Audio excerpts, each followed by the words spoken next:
بسم اللہ الرحمن الرحیم ھذا ما رواہ، یہ وہ باتیں ہیں جن کو روایت کیا امام ابو جعفر الطحاوی رحمہ اللہ تعالی نے فی ذکر بیان اعتقاد اہل سنت کے عقائد کے بیان کے ذکر میں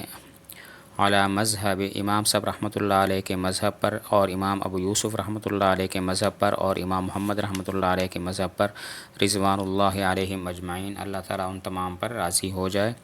وما یعتقدون، اور ان باتوں کے بیان میں ہے جن کا وہ اعتقاد رکھتے تھے، من اصول الدین، یعنی اصول دین، و یدینون بھی، اور جن کو انہوں نے دین بنایا، لرب العالمین، اللہ تعالیٰ کے لیے۔ مطلب یہ ہے اس میں کچھ عقائد کا بیان ہے جو عقائد اہل سنت والجماعت کے ہیں، اور وہ ہیں ائمہ ثلاثہ احناف، امام صاحب اور امام ابو یوسف اور امام محمد رحمۃ اللہ علیہ کے مذہب کے مطابق۔ اور اس کے علاوہ اس میں وہ باتیں ہیں کہ جو ان کے اعتقادات تھے، یعنی اصول دین کے لحاظ سے جو اعتقادات تھے، اور اللہ تعالیٰ کے بارے میں جو ان کو عقائد تھے، ان تمام کا اس کتاب میں تذکرہ ہے۔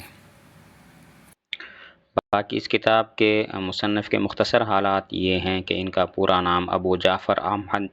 بن محمد بن سلامہ بن سلمہ ہے، اور الازدی الحجری المصری الطحاوی ان کو بھی کہتے ہیں۔ تو ازدی تو ان کو اس لیے کہتے ہیں کہ یمن کا ایک مشہور قبیلہ ازد ہے، اس کی طرف وہ منسوب ہیں، اور پھر اس کے بعد الحجری ان کو اس لیے کہتے ہیں کہ ازد قبیلے کی ایک شاخ الحجر ہے،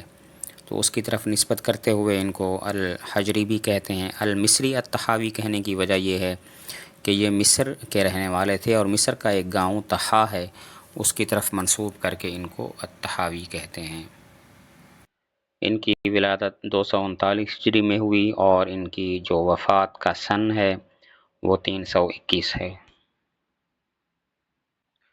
باقی جہاں تک ان کے مسلک کا تعلق ہے تو انہوں نے شافعی مسلک گھرانے میں آنکھ کھولی، اور ابتداً یہ شافعی ہی تھے، اور بعد میں یہ حنفی بن گئے۔ تو کسی نے ان سے پوچھا کہ آپ نے حنفی مذہب کیوں اختیار کیا؟ تو خود انہی کا جواب تھا کہ میں اپنے ماموں امام مزنی رحمۃ اللہ علیہ کو دیکھتا تھا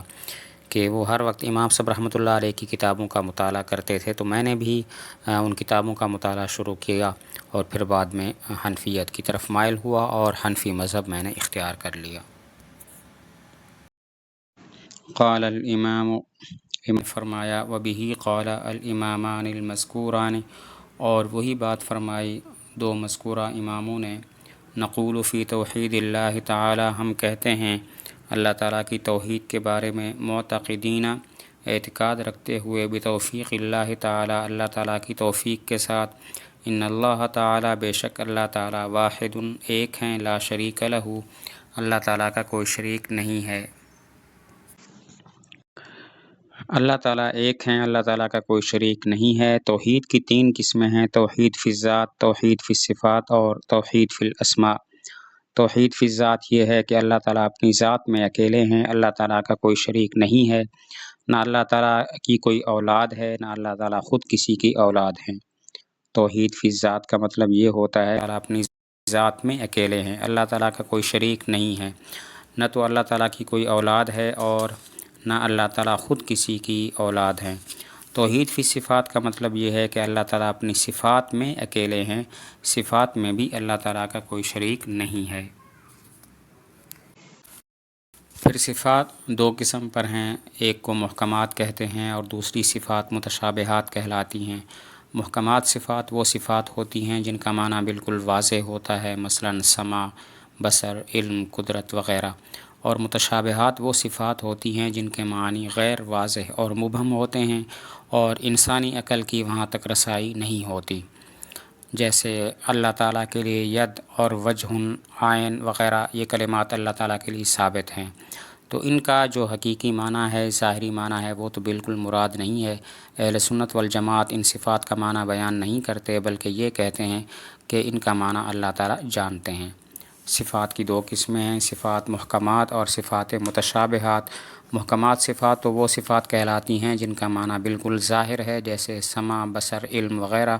اور متشابہات وہ صفات کہلاتی ہیں جن کے معنی غیر واضح ہیں اور مبہم ہیں، انسانی عقل کی وہاں تک رسائی نہیں ہے، جیسے ید اور وجہ اور عین،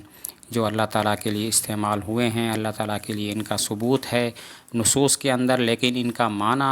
ظاہری طور پر مراد نہیں ہے۔ اہل سنت والجماعت کہتے ہیں کہ ان کا معنی اللہ تعالیٰ جانتے ہیں۔ اور توحید فی الاسماء کی وضاحت یہ ہے کہ اللہ تعالیٰ اپنے ناموں میں بھی یکتا ہے، اور اللہ تعالیٰ کے لیے جو نام استعمال کیے جاتے ہیں، بولے جاتے ہیں، وہ دو قسم پر ہیں۔ کچھ تو ایسے ہیں کہ جو صرف اللہ تعالیٰ کے لیے ہی بولے جاتے ہیں، جیسے رحمان، عالم الغیب، مختار کل، قادر مطلق وغیرہ، اور کچھ نام ایسے ہیں جو مخلوق کے لیے بھی بولتے ہیں، جیسے بصیر، متکلم وغیرہ۔ اب اللہ تعالیٰ اپنے ناموں میں یکتا ہیں۔ جو پہلی قسم کے نام ہیں رحمان، عالم الغیب وغیرہ، وہ تو یکتا ہیں، بالکل ظاہر ہے، اور اس میں کسی قسم کا اشتباہ نہیں ہے۔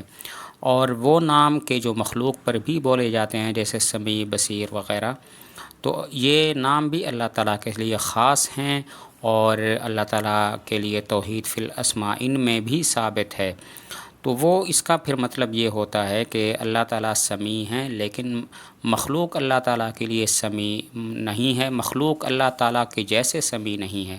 کیونکہ اللہ تعالیٰ سمیع ہے، کان کے محتاج نہیں ہے، لیکن مخلوق جو سمیع ہوتی ہے وہ کان کی بھی محتاج ہوتی ہے۔ متکلم، مخلوق بھی متکلم ہوتی ہے لیکن زبان کی محتاج ہے، لیکن اللہ تعالیٰ متکلم ہے اور زبان کے محتاج نہیں ہیں۔ مخلوق بھی بصیر ہوتی ہے لیکن بصارت آنکھ کی محتاج ہے، لیکن اللہ تعالیٰ بصیر ہیں، اور وہ جو ظاہری آنکھ ہوتی ہے اللہ تعالیٰ اس آنکھ کے محتاج نہیں ہیں۔ تو اس خاص معنی کے اعتبار سے یہ جو صفات ہیں وہ صرف اللہ تعالیٰ کے لیے خاص ہیں۔ پہلی قسم کے جو نام ہیں رحمان، عالم الغیب وغیرہ، وہ تو اللہ تعالیٰ کے لیے خاص ہیں اور ان میں کسی قسم کا اشتباہ بھی نہیں ہے، اور دوسری قسم کے جو نام ہیں وہ بھی اللہ تعالیٰ کے لیے خاص ہیں، لیکن خاص معنی کے اعتبار سے۔ مثلا بصیر، یہ نام اللہ تعالیٰ کے لیے خاص ہے اس اعتبار سے کہ اللہ تعالیٰ آنکھ کے محتاج نہیں ہے دیکھنے میں، جبکہ مخلوق دیکھنے میں آنکھ کی محتاج ہے۔